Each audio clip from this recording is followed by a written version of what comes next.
Hey guys, welcome back to the channel. If you're new here, I am Anna, and today we're doing more fall makeup. Shocker, I know. What? Me doing more fall makeup? Yes. Do I just want to do fall makeup every single day? Exactly. But anyway, today I wanted to go more smoky brown and kind of dead leaf-ish vibe. I used the ColourPop Wild Child palette today. But I'm not 100% if it's still available or not. If it's not, I will have a dupe below. But yeah, that's what I used today. And I just kind of shot my stash again and pulled out some stuff that I just want to put on my face that just feels like fall. So hopefully you get some fall inspiration from today's video. You don't have to have the exact same products, but maybe I'm just like a color inspiration. Let me know if you have something that maybe dupes this vibe. Drop it down below. And we chat about a lot of stuff today. I am caffeinated and chatty. So there's that. We talk about learning German, and we talk about the difference between us Louisiana people and Louisianians, I guess you call us, and Canadians, and just a lot of yapping. A lot of just yapping about stuff that is just kind of whatever's popping in my head today. If that interests you, just go ahead and watch. But before you do, don't forget to like and subscribe. Comment down below. Let me know your thoughts on everything we talk about today at the end of the video. And yeah, without further ado, let's just get into yapping and doing some makeup. I've already got my foundation on, bronzer, and brows. So yeah, I thought we could just go ahead and skip that today. I use the Milani Blur Out foundation stick on the face, a little bit of Mario Sculpt in light, some of the Natasha Denona Beautifier, and a little of the Blur Out primer from Milani. And brows is my usual Milani Brow Mousse and the L'Oreal Faux Brow. Look at using only 2 products in my brows. So anyway, yesterday I was filming my eyeshadow edit for fall, like all the eyeshadows that, like, you know, called to me for this season in color stories. And one of them was the Wild Child palette from ColourPop. I haven't used this in I don't know how long. Like, do you guys remember? I don't. So I thought we could use this today. And I really want to go into this shade called Close Up. This color right here really called to me yesterday while I was playing. So I'm thinking maybe this, a little bit of this, a little bit of that. I don't know. We're going to play. We're going to see how it goes. And I'm trying to make a mess. And yeah, we're going to start with a little bit of an eyeshadow base situation with Jane Iredale. I'm going to go with, what do we have here? Americano and bronze. We'll start with bronze and take that over the lid.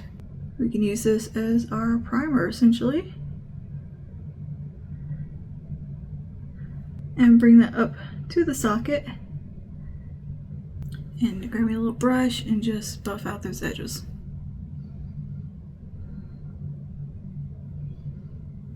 Alright, and then we'll take some of Americano, the deeper brown. We'll put that like on the outer corner. And at the lashes here.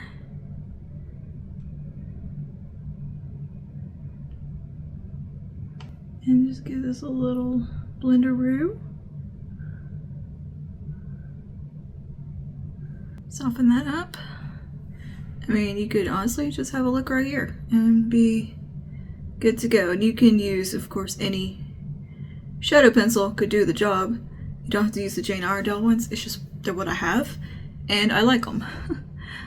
It's like, I don't want you to ever think like what I use is something like you have to have, you know? I use what I like and what I got. And I encourage you to do the same. Use what you got and what you like. Because most things can be duped. You don't have to have the exact products. Like, I know for sure, Americano, you can get at the drugstore easy from Maybelline, L'Oreal, Milani, No. 7, I believe, CoverGirl, and bronze, I'm pretty sure you could also do fairly easy. It's like a cool tone bronze. Not hard to dupe these. Formula-wise either. They're a great formula, but they're a formula you could find from Maybelline and CoverGirl easy in their brow pen, eyeshadow crayons. Okay. Anyway, there's just a nice look right there. So let's go to our eyeshadow palette now. And let's see. Let's start with this shade called Spotted. I believe. We'll do this one.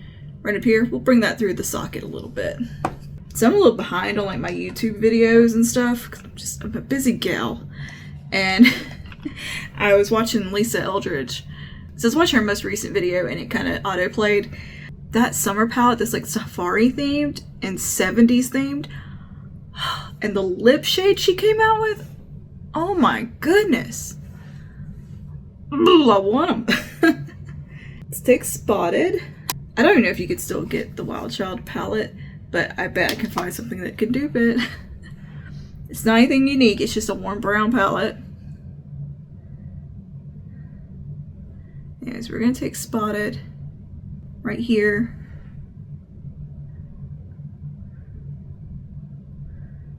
But yeah, if Wild Child is not available, I will try to find a dupe or two and have those listed and linked below.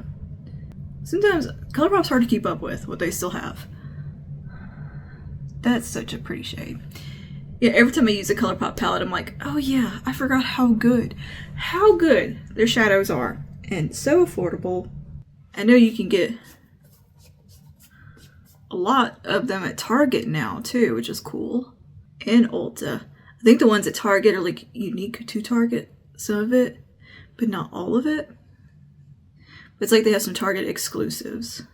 I'm not one to go to Ulta. Like, I don't know. It requires going in the mall and walking, so I'm not a big fan of it because walking is painful for me. So it's not a favorite pastime. And yeah, so I kind of miss out a little bit. There we go. I'm going to go to a smaller brush. Let's do this little guy. Looks like that. I've been meaning to get like some brushes from ColourPop too because they look really nice. I see her collections. I'm like, they're so cute. They're so cute. And I'm going to take this shade over here called Hard to Get. Hard to Get. Oh, puns. We're going to take that on the outer corner. Okay, build that up right out here.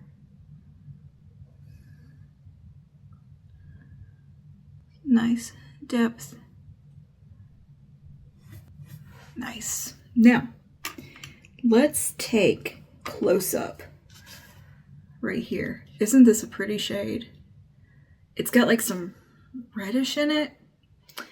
It's like a dark burnt rose gold or something. It's a really unique bronzy color. I'm gonna take it on, let's see, let's grab a little flat brush that I can be a little delicate with and not make a huge mess. Because I do make messes with my eyeshadow. And I had a little brush and I don't know where it went that I was using. I hadn't used this brush in a while. It's a little Profusion brush with a funny little shape. I think it'll do the job.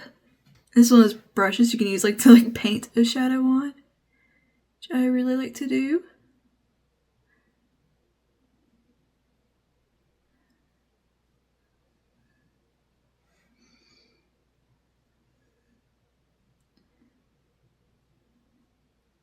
Yeah, that's pretty.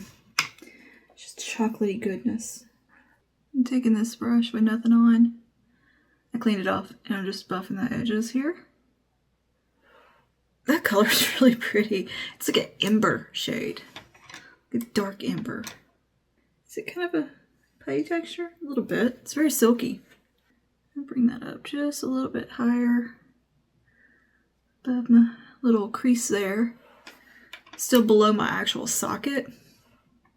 We'll give that a little bufferoo. I wish I quit saying that. I don't know why I keep saying it, but I do.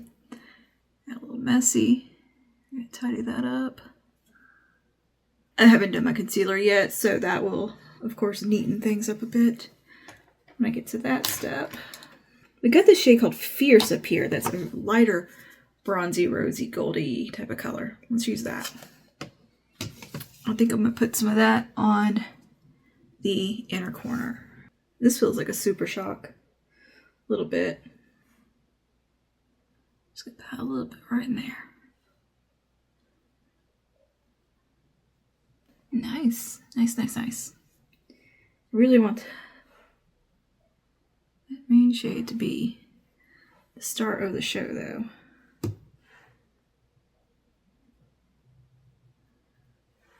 Okay, now for a little bit more of a delicate part. I grab just a little more spotted. More on the edge.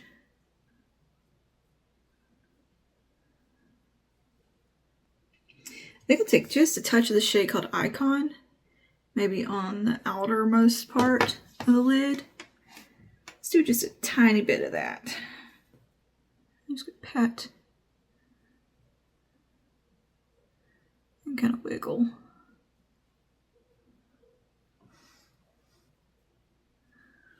Yeah, this is a functional little brush, man.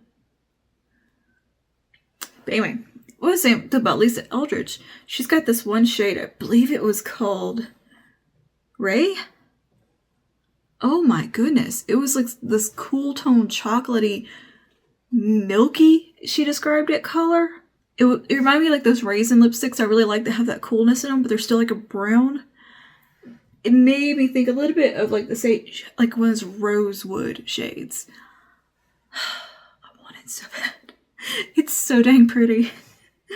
Like that one and that palette. Do I need that palette? I have those colors, but I don't have it from Lisa Eldridge. I don't have her formula. Like, I know I have it a million times over with Natasha and drugstore palettes and ColourPop probably. But I can't stop thinking about it now. Maybe that'll be something I can ask for Christmas. Lash line. I'm going to take the darkest brown in here, and we're going to have to be very careful so don't get it everywhere. But this shade is called Feisty. Oh, me. It's me, Feisty. We're going to take that right to the lash line.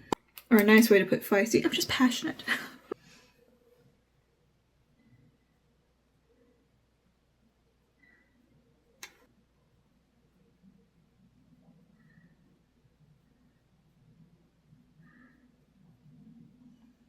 I'm really tapping my brushes off. This is usually where I make the biggest mess. Is pressing the shades into my lash line. Like as far as fallout goes. Okay. Very cool. Very cool. I wish I could do the voice. the stupid voice from like the memes. And does anybody follow Gumbus on Instagram? Who else follows just animals on Instagram? I've been notorious about just following particular animals on social media. But Gumbus is one of my favorite ones. It's a cat that doesn't have any teeth and she's got big bug eyes. Her name's Gumbus. And the voice, like the AI voice they use for her, is like sounds like Sam Elliott, and it's so funny. And it's like, Gumbus wants to show you something very cool today. I don't know why it cracks me up, but there's like this weird like AI virtual reality thing that uses that same voice. And it just tickles me for some reason. So in my head, I'm constantly going, very cool. But it's Sam Elliott's voice that I can't replicate with my vocal cords. But he narrates my brain sometimes. Now, we got that on. I'm going to go ahead and do some concealer. I was deciding if I want to do my liquid blush first or not. I think I'm going to actually do it over top. So for concealer, we're going to use the IRL Filter Concealer, the Soft Matte Concealer. And I'm going to conceal my under eyes and we'll clean up that and highlight anywhere we need to highlight. Actually, I can tell you what, I'm going to take a Q-tip that I already used to tidy up here. Just make sure there's no bits on my face. There we go. So me and my friend Kelly, we've got this thing when we're supposed to be doing our devotionals in the morning, we get started yapping to each other and talking, and we'll sit there for like an hour or more talking every morning. And it's like, oh yeah, I gotta get to my devotionals. I'm still in my jammies. We've done that like 3 days in a row. Just about. What's gotten into us? We're chatty Cathys. Most of the time we're just comparing, like, do you do this in Canada? We do this down here in the South. Because there's such a huge space between where we both are. So, I mean, I'm sure there's a lot of overlap with maybe, like, the northern U.S., like, Midwest and stuff with Canada, with, like, as far as some of the local customs and things. But I'm so further south than them. I think there is a little bit of differences, yet we also have, like, a lot of overlap because of Cajun culture, which came from Canada as well, from Nova Scotia. So we have, like, some weird overlap there with, like, kind of like French Canadian and French Cajun and Creole and all of that. So there's, like, some weird, like, food similarities and stuff in there that's really interesting. Alright, taking a concealer brush. But we just compare, like, some of the oddest things that you would never think of are different. It's like, huh. Or just little turns of phrases. Like, we have a lot of similar ones, but then some that are like, what? What now? I bet they don't say that. What now? And we'll send each other, well, I actually sent a voice message the first time today, but like, she'll send me a voice message to, like, say something so I can hear it, especially when we're speaking, like, German, because she's fluent and teaches German, so she's been helping me out with my German a little bit. So she'll send me a voice message, you know, with pronunciation, and I sent her one today of just how to say huh. The different ways we use H-U-H, huh? Whether it's how it can be rude, like when you're saying it in response to, like, a parent or something, when they ask you something, you go, huh? Like, yeah, rude. But we also go, huh? And, like, it might be kind of like saying eh. I don't know. It can be. What's the other one? Right. Like, we say right a lot. We say, you know, right? Or when in agreement about something with each other when we're talking, and one of us will make a statement and the other one will go, right? You know, like that, explaining that. Like, that's not, y'all don't say that? I haven't broached I know right with her yet, because right is just a shortened version of that one. And yeah. And then we got, yeah, you right. That's our other phrase we say a lot. And kind of explaining a little bit how we can, I think, maybe sound a little rude to Canadians, maybe? I don't know. Like, 'cause we're very sassy and blunt sometimes. Like, some of our turns of phrases are not the nicest way of putting things. Or, like, I don't know. We can be a little, I think, probably come off a little ruder than, and not polite. Not really rude, but not really polite either. We're very informal people. And I think that's a bit of a difference. And I also think it probably depends what part of Canada you're from, too. She's from Toronto. Or Toronto. Toronto, how she says it. Toronto. Not Toronto. It's Toronto. Which is probably how I actually just say it's Toronto. Because we, big habit here, especially in the South, we skip over letters when we speak. And sometimes they just kind of are a little mush mouth with our words. We don't enunciate. I know I am bad about that. And so maybe that's why also learning a foreign language is a little bit of a struggle for me, because, like, a lot of German is very enunciated in certain ways, and then other ways it just sounds like, it sounds like it's not being enunciated at all. And I'm like, what? Like, to say you're hungry, hungrish, hungrish, hungrish. Like, it's little vowel sounds that I don't, or little ways of saying something, or noises, mouth noises. What am I looking for? Word. You know what I'm saying? Like, not vowel sounds, but, like, parts of words. Yeah, mouth sounds, I guess, that we don't make. Like, I've never said a word that I had to roll my R's with the thingy in the back of my throat. Which I'm always forgetting what that's called. I know what it's called. I'm just blanking on it. Again, I forgot the other day too, and I was trying to say that. We don't speak with that thing, which I can roll pretty easily, but putting that in a word is awkward for me. And the lot of shush and kind of angry. It is an angry sounding language. So that's been a little bit of adjustment for me. And working on just that enunciation of stuff and being kind of, I guess, rougher in the way that I speak has been a fun new challenge. So basically, I just kind of sound as angry as I can. And Duolingo counts it right when I do that. For some reason, it does not like the way I say euro. I cannot say euro with the like German accent that it wants me to say it.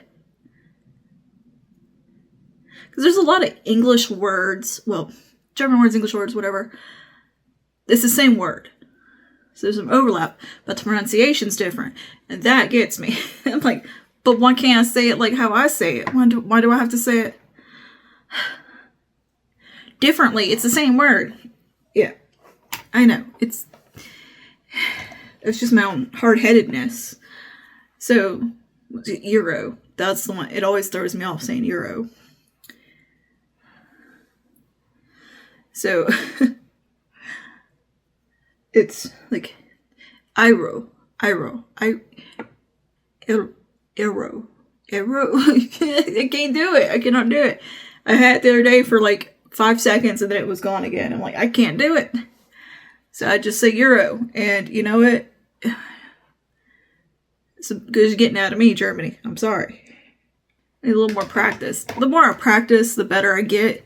But I don't feel like Duolingo makes me speak out loud enough. I try to say things out loud as I'm going, but then there's some days where I just don't want to talk at all, and I'm like, nope, can't talk right now. I don't wanna. Alright, now before I go with my powder, I am going to do my liquid blush here, and this is L'Oreal Lumi and Dewy Coral. Dewy Bright Coral, I believe. Dewy Rich Coral. I just finished a lesson on forming verbs, and now I'm on traveling again. They do a lot with like traveling, I guess, because they figure you're learning because you're traveling. So like right now I'm dealing with a lot of like airport words and like about visas and passports and reception desks and tickets and times and that kind of stuff. Just like really boring, but I get it's necessary. These are like very important things that you need to know. Luggage. What do you call your luggage and this and that, and yeah. Right, so I'm taking this here. Oro? Is that right? Oro? I was kind of like saying owl, which is Ula. And I also keep accidentally kind of going Swedish. I don't know why. With my accent. I'm like, nope, we're not Swedish. But anyway, I've been speaking German to my dog. Pumpkin. She's a dachshund, by the way. So, I mean, like, I feel like I'm unlocking some like forgotten DNA in her. Like, some blood memory in there with her. I looked up how to say pumpkin in German just for fun. And I was listening to, the translation of it, and I just set it back to my phone. It was Kürbis. And she looked at me. She does this. She goes, "Ja, Mate." I'm just like, Kürbis? And she was like, "Ich bin Kürbis." Okay. So, I think she speaks German, and yeah, it's kind of funny. Like, I don't really think she speaks German, but maybe she does. Who am I to say? I'm saying one of her favorite phrases, möchte du eine Kekse? See, I keep saying things with like a country accent that I have. Möchte du ein Kekse? Well, I don't know if it's ein. Probably ein. Okay, I don't know. I'm gonna have to look that up. Anyway, which is, would you like a cookie? Which is what I call her treat. Sometimes call them cookies. Sometimes I just say treat because I don't think there's a German word for treat necessarily. Anyway, she responds to that. Ich möchte Kekse. Ich möchte ein Kekse. And I'll ask her, what was it? I ask her all the time, was machst du? I was asking her, what is she doing? What are you doing? And I tell her she's so loud a lot and she needs to be russisch, just quiet. I'm learning to put sentences together. Like, I'm still not good, like, just organically putting sentences together. Like, I really have to think to do it. I can do it. And I'm getting better with the word order. That was real tricky for me at first, like putting the verbs at the end. So what I think I should do, I do the opposite, and that's really helped out a lot. And I don't know, that seems to just do the opposite of what I think it should be. And that's usually correct. Apparently I'm at a 93% proficiency. I go anywhere from like 90 to 95% proficiency, just depending on the day. Some days my head isn't in it and I just keep goofing. And sometimes I just accidentally touch the wrong thing and get something wrong. I'm like, no, I didn't need it. It doesn't give you like any grace with that. Like, you touch the wrong thing, that's it. It's it. Like, come on. All right, taking some of my Wet n Wild powder. I'm on day 55 today, and I'm level 19, so I think I'm doing pretty good there. I haven't broken my streak yet. My husband is not too far behind me, so we kind of speak a little bit of German together. I'm better at typing it than speaking it. I can hear it and understand it now a lot better than I could, which is, I think, a really important thing, to where it's not just reading text. But we were talking this morning, me and Kelly, about like the differences, like formal, very proper German and like old German, because like the Augsburg Confession, it was written in Latin and German, and it's like really, old, kind of medieval. Well, it is medieval German, so it's gonna be like kind of hard to read, I'd imagine.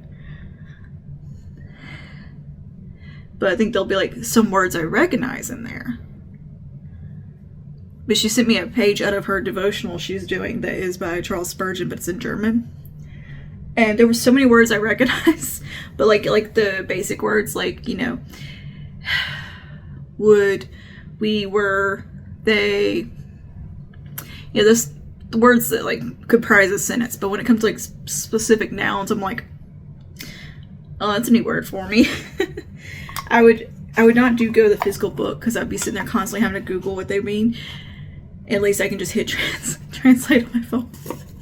Because my phone has like all these little translate features on it, so it's pretty handy. And I've installed the German keyboard as well, because let me tell you that German autocorrect is very much needed for me.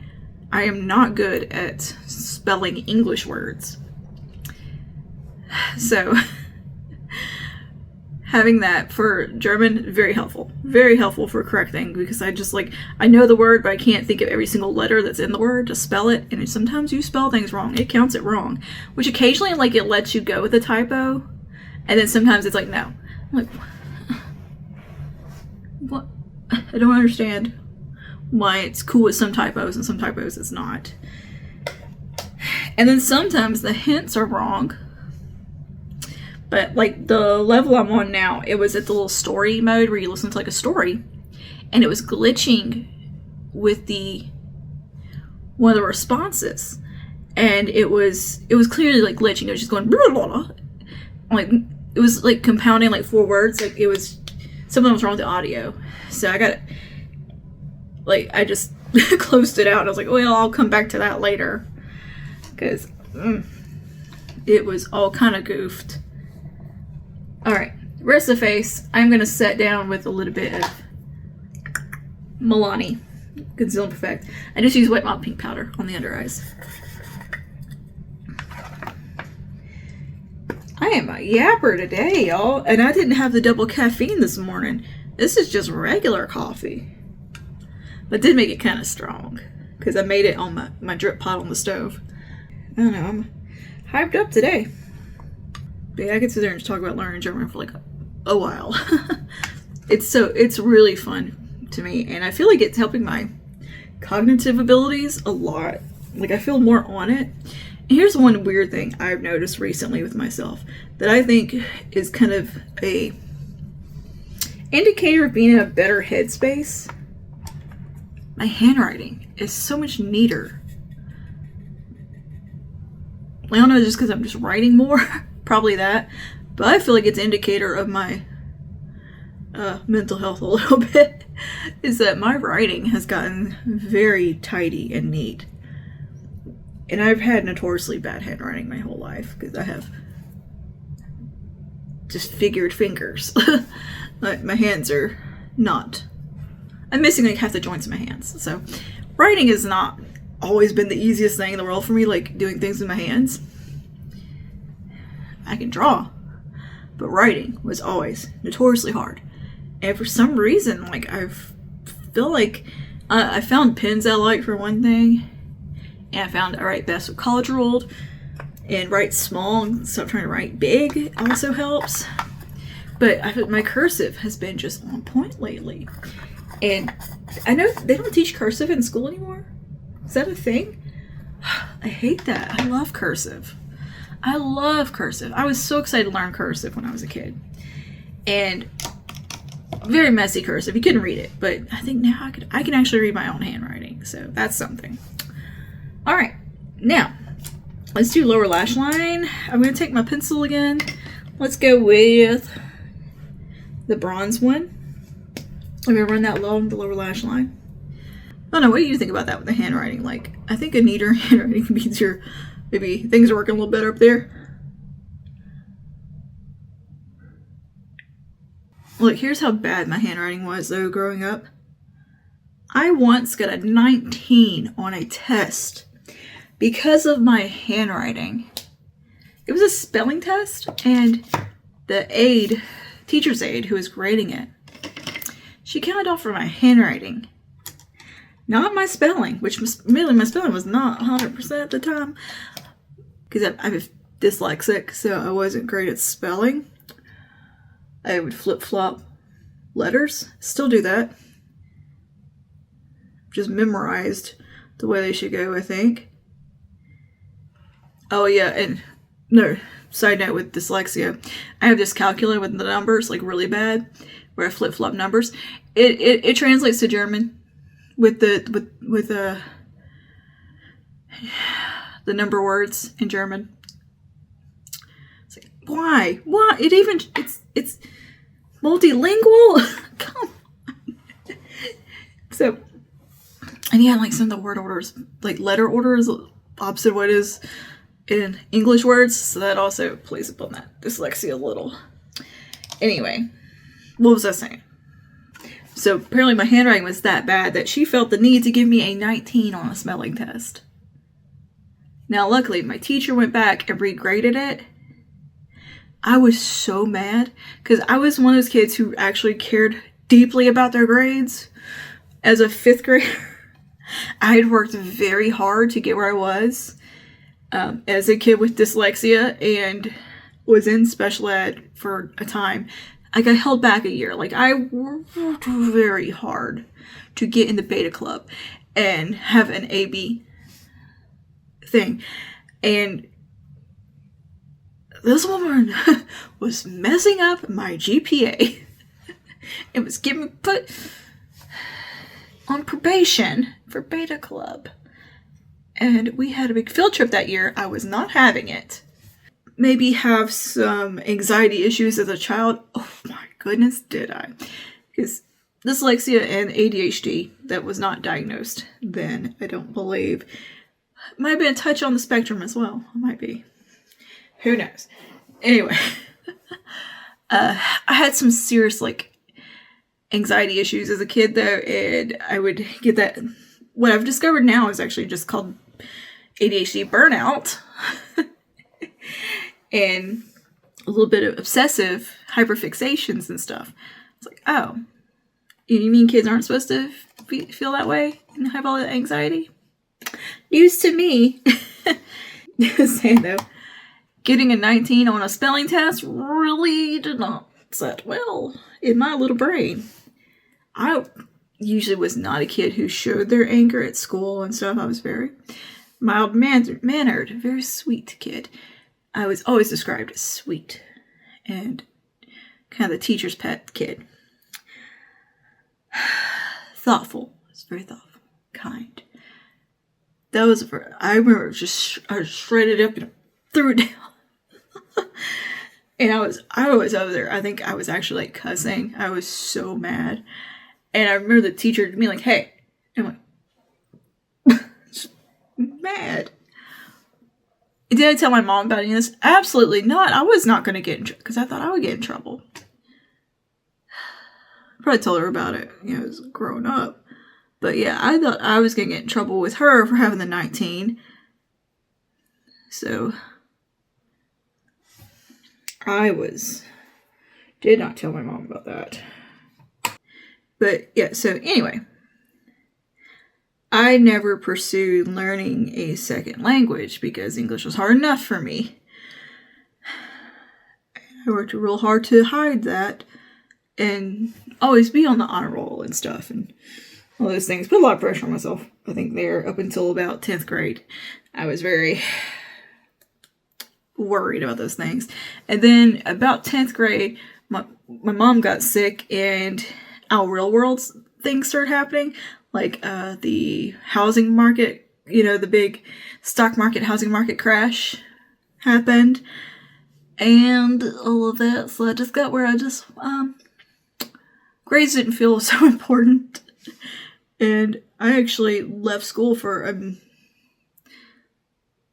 I think about a year. And then switched over to what's called an optional school. Where I worked from home. Was in the classroom sometimes, but then I switched over homebound because I needed to be with my mom anyway. She was very sick. So, yeah. I ended up graduating though and all that. Just a year late. But at that point I just was like, this stuff don't matter that much. I will figure out college later. And I did take my SATs and all that, but I never went to college. Which is funny now, at 38, I'm actually want to go to college. Well, not college. I want to go to seminary. Which I can earn a college, a bachelor's degree while I'm at it. And kind of I think I could do it. I think I might could do it. I'd have to get my anxiety of traveling. Which isn't so much the anxiety of traveling. It's just that I have to travel with mobility aids, and it's a lot to put on someone else, and I don't want to do that. It's stressful. But I could, obviously not that scared of traveling, because I do travel. I just travel with my husband, because he understands and knows me. Alright, I just took that, this shade along the lower lash line. Now I'm going to take the very deepest brown, Feisty, and run that along. That's something I was talking to Kelly about this morning too, is about travel. And I was like, yeah, it does give me a little anxiety. To really that I can't walk very well and stuff to travel. Because it's not that I can't walk, it's just extremely painful sometimes. A lot of times. And that it's a very claustrophobic feeling of being trapped in one's own body with that kind of stuff. And I've always been someone who didn't let that hold me back, but I'm not liking that I've let it myself become someone who has let it hold them back. Like, I skipped out going to a trip to a symposium just because I was afraid my back would hurt, or I wouldn't be able to walk as much and would have to bring mobility aids with me and stuff. And that is what stopped me. I'm like, maybe I threw my hip out anyway that week. So it would have been a really crappy feeling trip, but I would have enjoyed it. And getting to mingle with people at seminary. But I psyched myself out of it. And total FOMO. And kicking my butt over that. I'm taking that shade we used on the inner corner, Fierce. Taking some of that here. But yeah, I'm not happy with the fact that I'm letting my physical stuff hold me back. Because I used to never do that. I would be in pain, but I was going to do what I wanted to do. Now I'm going, but it hurts. Very aggravated with myself there. Okay, that's eyeshadow done. Apparently I needed to rant and rave for a second about that. Alright, I'm going to jump back to cheeks for a minute here. Because I have these two blushes I pulled out. I know we did cream blush. Or liquid blush, but I also pulled these out from e.l.f. This is always spicy. I think I want to take just a little bit of this. Kind of on the back, like as a bit of a structural application. And we'll see how that goes. I have a plan. This is a very pigmented blush. I mean, look how beautiful that is. So I'm just going to take a little bit, my brush here. Look how much is coming. I'm going to work that in and tap some off. And I'm going to like treat it almost as if like I would a contour bronze. Yeah, that's cool. I'm going to take a little bit kind of on the tip here of this brush. Do that. That's pretty. This actually makes a beautiful eyeshadow. Ooh, I should do like a very monochrome look with just this blush. Oh, that could be so pretty. And then coming towards the center a little bit, I'm going to take this one called Always Cheeky, which is a little more peachy, kind of a yellowy peach. And I'm just going to take a little bit of that. Just there.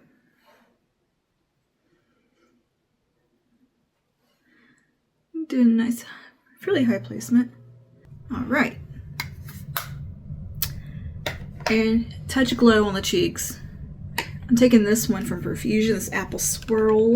This is technically, I think they call it a baked blush. Hey girl, this is a highlighter. I don't know who they kidding. It's a highlighter. Who they trying to trick here? So just gonna take a little bit. Just there. Some high points and where I want the light to kind of catch. And I'm doing it very subtly. So she's pigmented.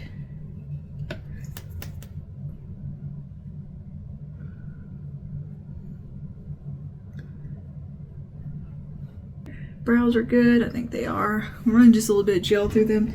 Hold them in place. And I'm sure some of you are like, you're a girl though. What are you going to do at seminary? I want to be a deaconess. I want to do church work. And in my denomination, we have a place for that. And yeah, that's what I want to do. I want to serve. So, anywho, there we go. And I also want the education behind that and the qualification to do it. And I just enjoy academia also. And for the sake of just learning, I want to do it. Alright, do some mascara. We're going to do Colossal Bubble Mascara from Maybelline.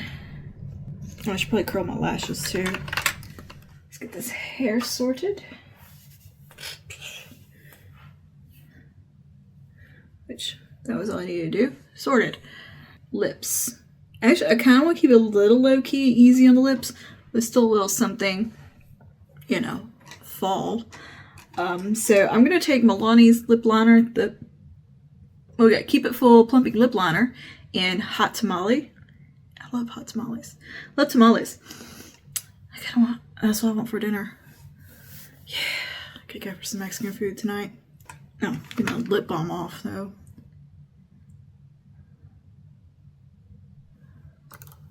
I'm going to take Hot Tamale here, which is a bolder shade, so it's not really that low key.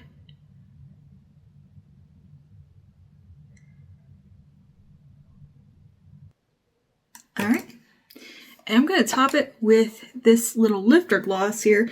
This is one of their new ones from Maybelline. It's in their, I guess it's kind of their fall collection, or some fall shades they've launched. And this is the shade Maple.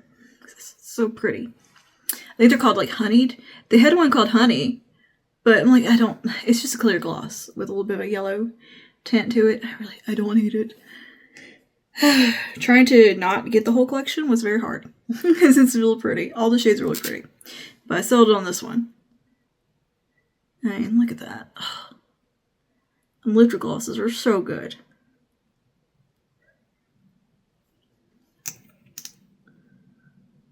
I still think they're one of the nicest lip glosses at the drugstore, or just in general. There we go. All right, and here is our finished little another fall look. Am I just obsessed with doing fall looks? Yes. Yes, I am. And I'm going to continue to do them because I can. But yeah, I want to do something very just brown and smoky today. Do I want to do something smoky every day? Yes. Yes, I do. But maybe tomorrow we'll do a softer everyday fall look or something. Something a little more low-key, because you know what? I think I'm going to end up swatching some lipsticks tomorrow. So yeah, we'll do a very low-key look. And just something, yeah, an everyday fall feel. Not that this can be everyday, because it is my everyday. So yeah, let me know your thoughts down below, and I will make sure to link any dupes of things that need to be duped if they're not available, and link the things that are available down below in the description box. And yeah, let me know your thoughts on everything I talked about today. I was yapping about today. Drop just comments, concerns, what have you. Leave it down below, and I will see you guys in the next one. Stay safe. May the peace of the Lord be with you always. Bye now.